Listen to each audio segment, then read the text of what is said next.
Iya, kenapa dengan aku menyebut kami? Tanya Kinan dengan sorot mata tajam. Vicky tertawa, apa kalian tinggal satu rumah? Dia pacarmu, atau suamimu? Ejek Vicky. Kinan mendekati Vicky dan menamparkan rahang Vicky dengan kuat hingga Vicky melebarkan matanya dengan keberanian Kinan. Kau berani menamparku, hah? Teriak Vicky membentak Kinanti. Dia tetanggaku dan aku tidak sepertimu, kata Kinan dengan tatapan benci. Vicky hendak memukul Kinanti tapi dihentikan oleh Molen yang tidak suka pertengkaran mereka. Dia yang memulainya, Pak, kata Vicky membela diri. Tidak usah membalik kata-kata ya. Anak ini sudah menceritakan kejadiannya, kenapa kau membuang makanan orang? Molen berkata dengan wajah tak senang. Tapi Pak, bantah Vicky, ikut aku ke ruangan, kalian juga, titah Molen ke Vicky dan kedua rekan Vicky yang membela Vicky.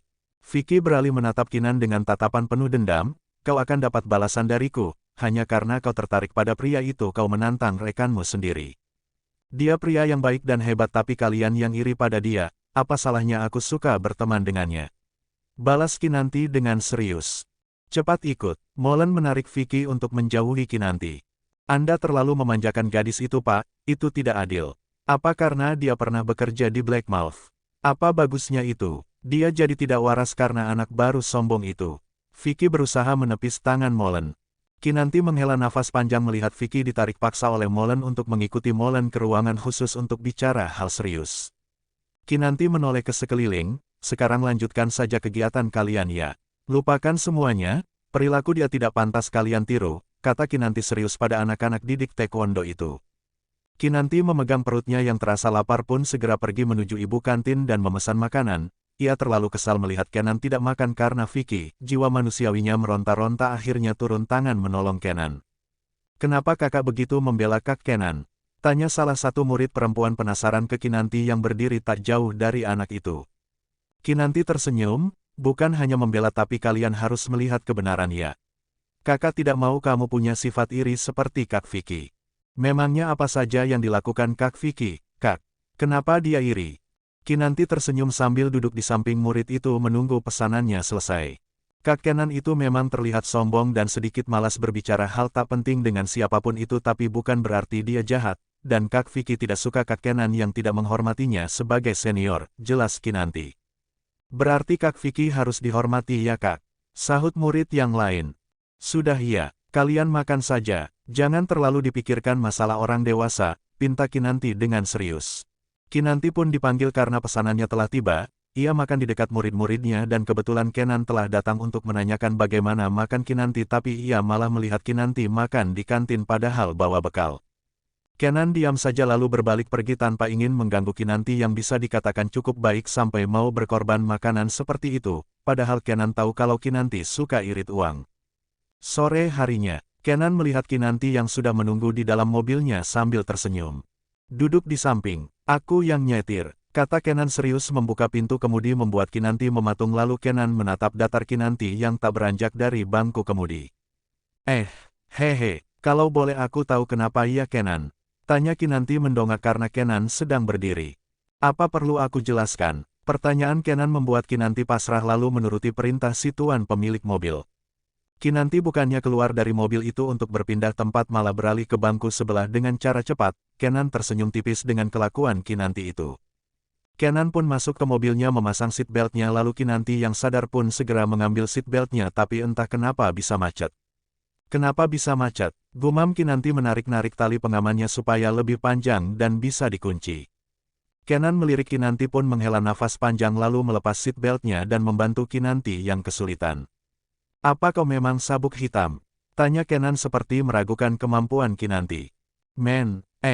Kinanti ingin membantah malah terbelalak hidungnya terbentur dengan pipi Kenan. Dek, jantung Kinanti berdebar melihat Kenan dari jarak dekat, Kenan hanya memasang wajah datar dan menarik tali seatbeltnya lalu berhasil dikunci. Gini saja tidak bisa, kata Kenan dengan senyum miring yang penuh ledekan tapi Kinanti bukannya tersinggung malah terpana dengan ekspresi langka Kenan itu. Kenan kembali duduk dengan benar lalu memasang sabuk pengamannya dan melajukan kendaraannya dengan wajah datarnya itu. Kinanti menarik nafas banyak-banyak lalu melihat tangan serta posisi Kenan saat duduk begitu cool dan sangat menyenangkan dipandang mata indahnya itu. Kinanti segera membuang muka menatap ke arah kaca mobilnya. Kenan tidak tahu kalau Kinanti telah jatuh hati padanya sebab menurut Kenan itu Kinanti hanya gadis baik yang mau berteman dengan pria tak banyak bicara sepertinya jadi Kenan pun ingin berbuat baik pada gadis itu. Kenapa kau ikut campur? Tanya Kenan tiba-tiba. Kinanti pun menoleh ke Kenan lagi. Apanya? Tanya Kinanti. Aku rasa hidupmu tidak akan tenang mulai sekarang, kata Kenan menjelaskan penilaiannya kalau Kinanti berani membelanya di depan Vicky. Kenan mendengar dari pembicaraan murid di balik tembok kalau Vicky diberi surat peringatan bersama dua kawannya. Vicky nyaris dipecat karena kekacauannya itu serta mendengar kata-kata mereka kalau Kinanti begitu membela Kenan yang dipercayai tidak bersalah. Kinanti tersenyum tipis, hidupku sudah tidak tenang sejak menjadi pengawal Blackmouth, Kenan. Memiliki musuh yang awalnya tidak aku kenal di negeri orang padahal mereka tahu itu memang pekerjaanku membela tuanku. Kenan diam saja lalu tiba-tiba Kinanti terkejut ketika sadar Kenan menghentikan mobilnya di tempat parkiran khusus restoran mewah. Kinanti tentu tahu kalau tempat itu mahal. Ngapain Kenan? Tanya Kinanti serius. Aku ingin membeli sesuatu, kata Kenan melepas seatbeltnya dan keluar dari mobil Kinanti. Ternyata Kinanti pun memilih ikut supaya tahu isi tempat itu. Kenan melangkah dengan tenang sementara Kinanti di belakang Kenan tengah celingukan melihat pemandangan restoran itu. Kinanti bisa dikatakan suka dengan pemandangan apapun berbaur alam. Daf, aduh, Kinanti mengadu kesakitan saat keningnya membentur punggung Kenan yang tiba-tiba berhenti. Kenan melirik Kinan yang nyengir kuda mengelus keningnya. Maaf, ucap Kinanti. Kenan pun menatap lurus ke depan sambil menahan senyum tipisnya. Kenan memilih mengabaikan Kinanti yang terus mengekori Kenan, entah apa yang salah dengannya hingga suka sekali mengekori Kenan. Kenan memesan makanan membuat Kinan terkejut lalu memegang ujung baju Kenan. Kinanti berbisik. Kenapa pesan makanan di sini? Apa tidak lama? Tanya Kinanti. Kenan memegang puncak kepala Kinanti dengan satu genggaman tangannya lalu memutarnya ke samping, berisik. Kata Kenan. Kinanti mematung seketika melihat arah lain bukan Kenan. Kenan membayarnya lewat kode di ponselnya lalu pergi melewati Kinanti. Kinanti berlari mengekori Kenan yang meninggalkannya. Kenan. Panggil Kinanti terus berlari karena ketinggalan jauh. Kenan melirik sekilas saja tanpa berniat mau berhenti tapi Kenan menunggu Kinanti di dalam mobil. Kinanti pun tiba di samping Kenan dengan nafas terengah-engah. Siapa yang menyuruhmu berlari? Tanya Kenan meledek. Kinanti menatap kesal Kenan. Kenan, kamu tidak sadar langkahmu itu sangat besar. Aku takut ditinggal makanya berlari, uang sakuku sudah habis, gerutu Kinanti. Kenan diam saja lalu melajukan kendaraannya dengan kecepatan sedang. Kinanti menarik nafas dalam-dalam. Dasar jahat, tapi gilanya aku suka, batin Kinanti mengerucutkan bibirnya menoleh ke arah lain. Kinanti tidak paham dengan hati serta pemikirannya yang selalu saja menyukai perbuatan kejam Kenan. Itu menandakan kalau Kenan memang pria yang sangat sulit didekati padahal Kinanti juga cukup populer di tempat kerjanya dimanapun berada karena wajahnya juga bisa dikategorikan sangat cantik. Di depan kamar, rumah. Ini untukmu, anggap saja ini bayaran makan siang tadi, kata Kenan menyerahkan satu plastik makanan yang ia pesan tadi di restoran mewah. Kinanti yang sejak tadi menggerutu pun berbinar seketika menerima makanan yang Kenan berikan. Bilang dong kalau kamu beli makanan untukku, kata Kinanti dengan senyuman. Kenan menggeleng kepalanya melihat tingkah Kinanti itu. Kinanti yang tidak sengaja melihat Kenan menatapnya seperti itu segera menjelaskan. Asal kamu tahu ya Kenan, aku ini perempuan yang terkadang ingin makan enak tapi kalau dipikir-pikir uang makannya bisa untuk 3 hari ke depan, jadi orang miskin tidak boleh royal nanti aku tidak makan. Kinanti, jadi siapa yang pantas royal? Tanya Kenan, orang kaya yang punya banyak uang berlebih yang bisa makan enak tanpa mikir uang masuk yang boleh royal, bahkan mereka hanya tidur-tiduran di kasur pun dapat notif uang masuk, jawab Kinanti sambil mengintip kantong plastik makanan yang Kenan berikan untuknya.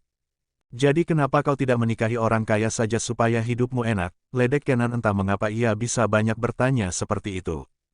Ken, asal kamu tahu ya, hidup orang kaya memang terjamin tapi apa hati mereka terjamin?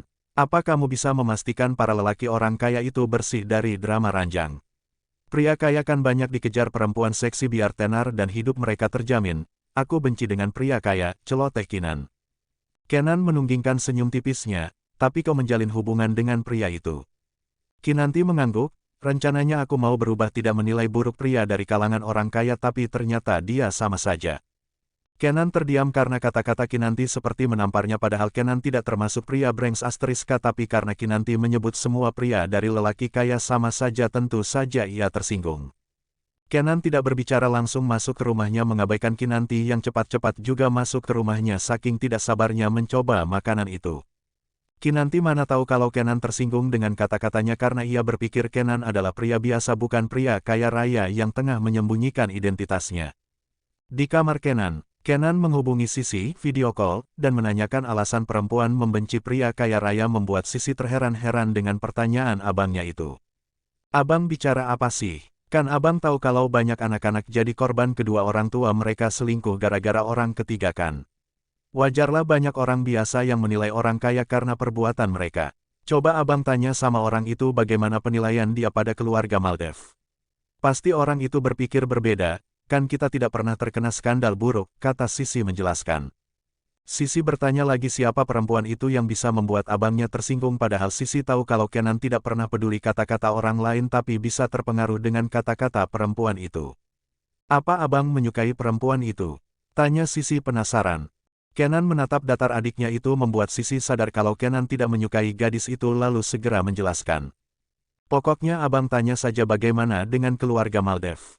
Pasti abang akan mendengar kata-kata baik saja dari perempuan itu. Terkadang mereka yang menilai buruk orang kaya karena mereka hanya terlibat dengan orang kaya yang punya kelakuan buruk saja. Sisi. Trauma, tanya Kenan dan Sisi membenarkan kata-kata Kenan itu. Kenan pun terdiam beberapa saat lalu mematikan panggilannya secara sepihak. Keesokan harinya, di dalam mobil, Kinanti tersenyum lebar mengendarai mobil Kenan sementara Kenan duduk di belakang seolah bos dan Kinanti adalah supir. Giliran Kenan yang nyetir Kinanti harus duduk di sampingnya karena ia tidak mau dijadikan supir. Apa pria kaya memang seburuk itu? Tanya Kenan tiba-tiba. Kinanti terkejut dengan pertanyaan Kenan, kenapa Ken? Apa ada yang mengganggumu? Aku penasaran, tapi keluarga Maldev tidak seperti itu, kata Kenan lagi sengaja meluruskan kesalahpahaman Kinanti. Kinanti terkekeh, memang hanya keluarga Maldev sangat bersih dari berita miring apapun Ken, dari Tuan Robert, Tuan An, Tuan Sean, Tuan Reza dan banyak lagi tapi apa tuan muda yang tersembunyi kini punya kelakuan yang sama. Kenan melototkan matanya karena orang yang disebut Kinanti adalah dirinya. Banyak yang bilang tuan muda itu sangat misterius, aku berharap dia baik seperti orang tuanya, kata Kinanti. Bagaimana jika dia bersembunyi biar tidak dikejar banyak wanita? Kenapa pikiranmu negatif? Tanya Kenan tak terima tapi masih bisa mengontrol mimik wajahnya. Kinanti mengangguk. Justru karena dia tahu akan jadi bahan berita makanya sengaja bersembunyi supaya wartawan tidak tahu, jadi kalau dia main wanita juga tidak ada yang bisa membuat artikel buruk tentangnya kan. Siapa yang kenal kalau dia bersembunyi? Jadi namanya bersih dari apapun, terkadang orang kaya juga harus menjaga nama baik terutama keluarga Maldev. Mereka tidak pernah terkena skandal kalau orang tuanya saja memilih diam seperti sengaja menyembunyikan anaknya berarti mereka juga tidak mau keburukan anak mereka diketahui publik biar nama baik mereka tetap aman. Kenan memijit pelipisnya seketika mendengar ucapan negatif Kinanti mengenai dirinya tapi juga tidak bisa mengatakan kalau Kenan adalah orang yang Kinanti sindir tanpa disaring setiap kata-katanya itu. Tidak semua pria kaya seburuk yang kau pikirkan, kata Kenan. Kenapa emangnya? Emang kamu tahu siapa tuan muda pertama keluarga Maldev? Tanya Kinanti heran lalu Kenan terdiam hal itu membuat Kinanti berpikir kalau Kenan tidak kenal.